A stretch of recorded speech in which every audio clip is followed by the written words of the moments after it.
Hello my lovelies, long time no tutorial. Today I'm going to show you guys how to create this baddie look I've been wearing a lot lately. I jokingly call it the bad bitch look and I love it because it makes me feel sassy and unstoppable. Matches anything really, but especially love to pair it with a badass cap. Let's start. If you want to see more videos, don't forget to like and subscribe to make your girl's day. These days my skin is a bit more sallow than I would like it to be, but thanks to my Glowtion Day Dew, it's perfect for giving my skin a nice glow up.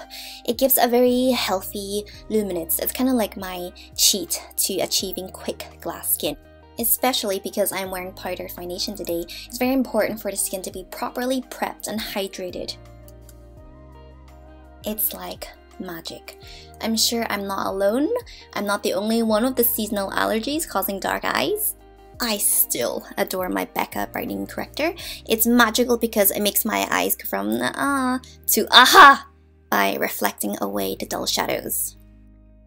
Because of the corrector, I actually find that I don't need to apply as much concealer, and I like to blend my concealer in a lot of ways, but I still find that using my fingers gives the most natural finish since the warmth of my fingers tend to melt the product better, and the trick is to tap very lightly so you don't move the product around too much.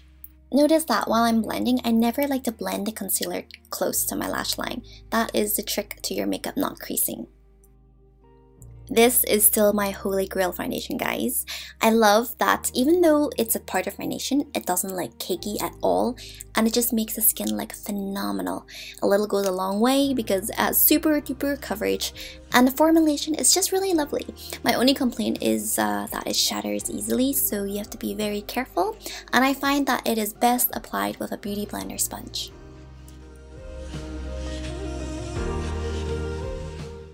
Recently, I've gone back to using my It Cosmetics Universal Brow Pencil, and if you guys remember, I used to love it, so it's so nice to rediscover products again, and turns out it really is universal. I've changed my hair color a lot lately, and the pencil still works perfectly fine alongside.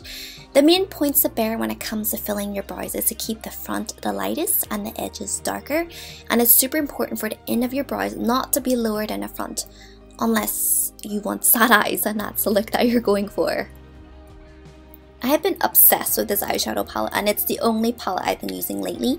So starting with this color Enhance, which is a matte light pinky brown, I'm going to start by contouring my eyes so it gives my eyelids a nice gentle warm tint. As you can see, I start off by really letting the brush sink into my socket, moving back and forth. Then afterwards I lighten up my touch so it just blends away any harsh edges.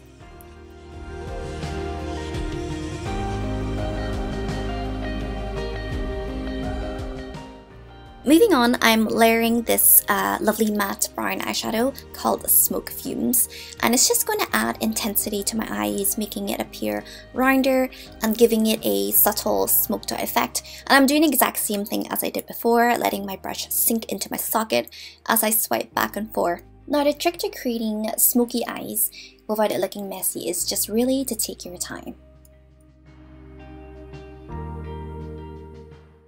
Now using the same matte brown eyeshadow, I'm going to apply it on my lower lash line just to give my eyes more balance, and you want to move it about 2/3 way in. Now to amp up that mysterious bad bitch look, I'm going to take a darker eyeshadow. It could be any color. Sometimes I use plum, sometimes I use navy. Today I'm just using a medium brown because I'm digging the warm look. So just like what I was doing before, this time I tilt my brush at an angle. So while I sweep along the outer half of my eyes, it just helps to really open the eyes, making them look bigger and rounder.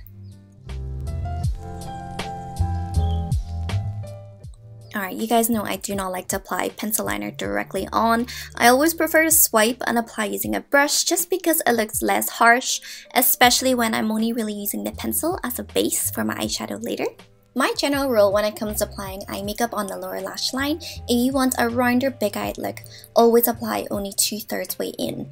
Going back to that light brown eyeshadow again, I'm just going to dab it from the outer all the way in, just passing my pupil. With the slightly darker brown, I'm applying it only in the edges, not passing the white of my eye. This will give more of a 3D effect. Now you can actually skip this part, but I personally find that it makes the most difference to how my makeup looks, which is to tight line the upper inner lash line. And I like to lift using a brush to really lift up my lid so I can really darken that area. Eyeliner is what transforms my eyes the most. So since my eyes are quite smoked, I'm going to keep my black eyeliner relatively thin, working in small strokes, working from inner to outer. And since smoky makeup enlarges the eyes, it makes sense to drag the eyeliner out too, otherwise your eyes would look squished. A nice easy way to figure out how to wing your eyeliner is to follow your lower lash line and imagine how that line would go if you were to continue.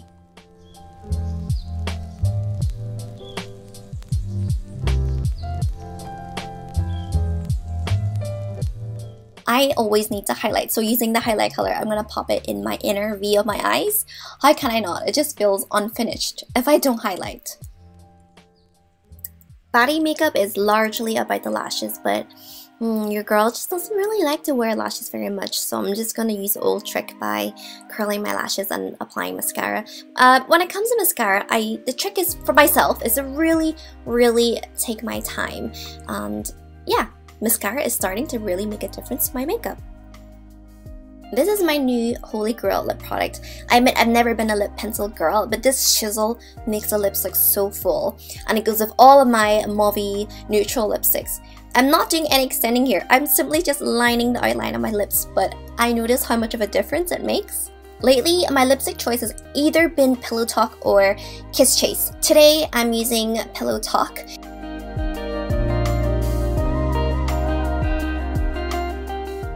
Speaking of Pillow Talk, I'm applying my Cheek to Chic blush, and I'm applying it on my cheekbones, moving backwards. And you can see it's not overly empowering, this blush. It complements my eyes, my lips pretty well. By applying my blush higher, it creates more of a slimming effect as well.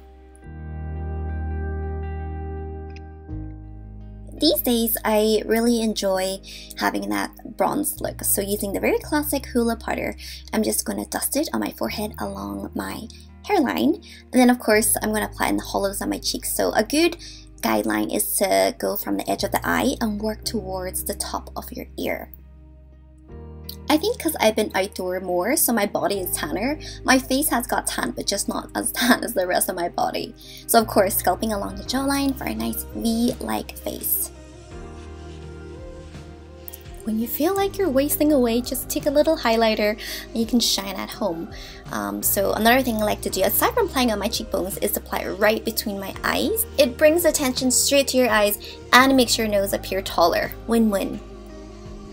And now my Baddie look is complete. I jokingly call it the bad bitch makeup, but there's nothing bad or negative about it.